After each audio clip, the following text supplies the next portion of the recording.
O Conselho Federal decidiu se manifestar contrário ao projeto de lei que tramita no Congresso Nacional e prevê a antecipação do estágio dos estudantes de direito para o terceiro semestre. Contrário à opinião da Ordem dos Advogados do Brasil, o projeto de lei de autoria do deputado federal Felipe Maia modifica o Estatuto da OAB, antecipando para o terceiro semestre o início do estágio para os estudantes do curso de Direito, com duração de 2 anos. Após análise realizada pela Comissão de Constituição e Justiça e de Cidadania da Câmara dos Deputados, o referido projeto restou aprovado nos termos do substitutivo apresentado pela Comissão de Educação e Cultura, subemenda à emenda. Todavia, houve a interposição de recurso contra a apreciação conclusiva daquela Comissão de Constituição e Justiça e de Cidadania, encontrando-se o PL atualmente pendente de análise pela mesa diretora daquela casa.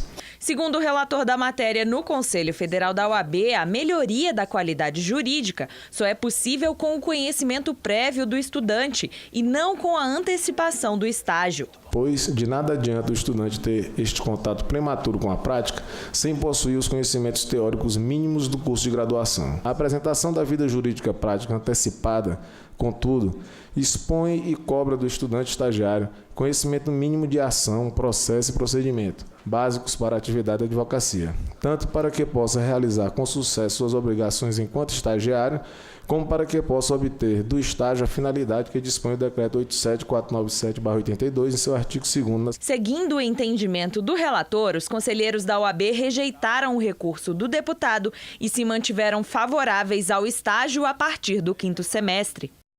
A OAB vai ingressar como assistente em um pedido de intervenção da ação direta de inconstitucionalidade que tramita no Tribunal de Justiça do Distrito Federal. A decisão foi tomada durante sessão plenária da Casa. A matéria votada no plenário da OAB propôs a intervenção do Conselho Federal na ação direta de inconstitucionalidade que tramita no Tribunal de Justiça do Distrito Federal e Territórios. A ADI, de autoria do Ministério Público do DF, pede a inconstitucionalidade do artigo 7 da Lei Distrital, que trata dos honorários advocatícios devidos nas causas e procedimentos envolvendo os entes públicos do DF. Já o artigo impugnado prescreve o seguinte: Artigo 7º.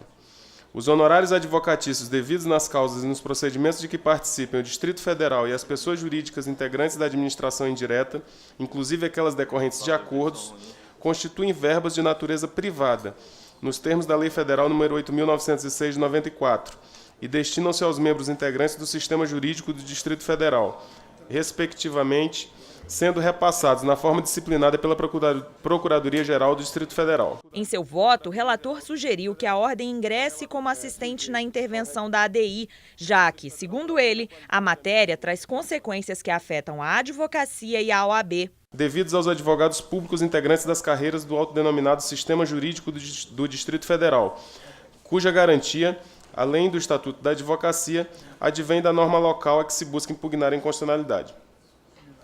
Neste sentido, me parece dispensável a análise acerca do mérito, inconstitucionalidade formal e material do dispositivo da ação ajuizada, bastando para a intervenção do Conselho Federal a demonstração do relevante interesse da advocacia. A OAB do Distrito Federal também ingressou como assistente na ação. De acordo com o presidente da seccional do DF, Ibanez Rocha, a lei é resultado de uma negociação ampla com o governo local e deve ser mantida em favor dos advogados. O governador encaminhou, a lei foi aprovada em 48 horas na Assembleia Legislativa e sancionada num prazo de 5 dias pelo governador do Distrito Federal. Foi motivo de grande alegria para todos os advogados, não só por conta dos honorários, mas por conta de todo um sistema jurídico que passou a ser organizado, dando transparência, dando autonomia aos advogados que militam nessas empresas, colocando na chefia dos departamentos jurídicos de cada uma dessas empresas somente advogados concursados. Então, ela vem dentro de um bojo de organização de todo o sistema jurídico do Distrito Federal na defesa do patrimônio público, que é muito reclamado, eu acredito que em todos os estados e tem em âmbito nacional. Seguindo o entendimento do relator, a pauta foi aprovada de forma unânime pelos conselheiros da entidade. O plenário da OAB decidiu ingressar no Supremo Tribunal Federal com uma ação direta de inconstitucionalidade para responsabilizar o Estado pelos danos morais causados aos detentos que vivem situações degradantes nos presídios brasileiros.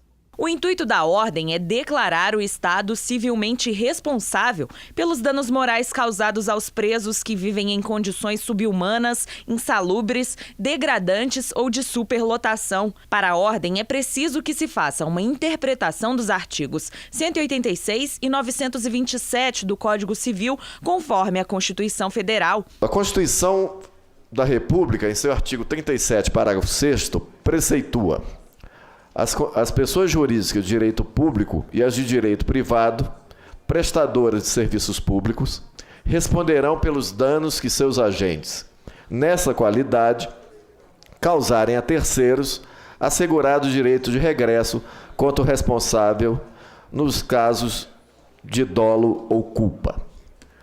Cuida-se, como se sabe, da intitulada responsabilidade objetiva do Estado, corolário da opção do Constituinte pela teoria do risco administrativo.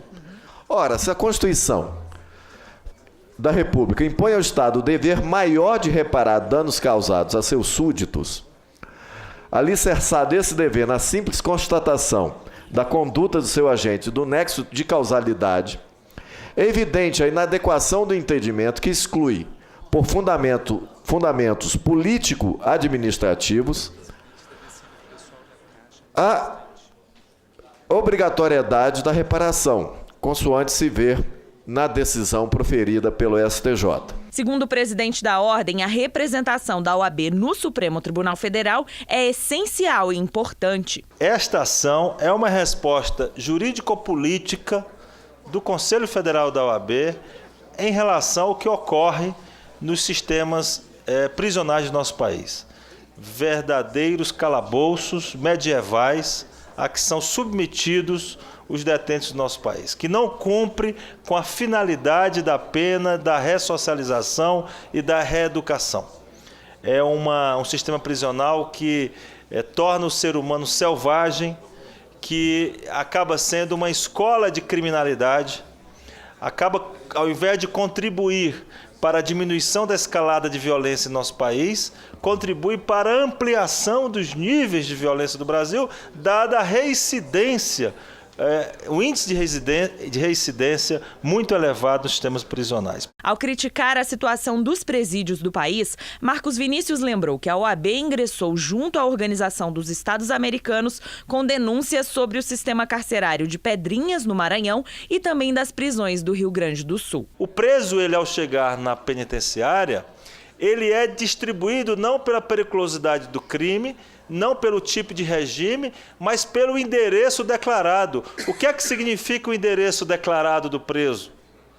É a facção ou a ala que ele pretende ficar. Ele vai declarar que é do bairro ou da favela tal, ou do morro X ou do morro Y. E ao fazer isto, ele automaticamente é segmentado nas alas de acordo com o controle externo das facções criminosas. Percebam, portanto, que esse é um aspecto da dura realidade do sistema prisional brasileiro, e a OAB, por seu Conselho Federal, nesta ação direta de inconstitucionalidade, apresenta uma resposta jurídico-política à altura de toda a história de nossa entidade. E no próximo bloco você vai ver.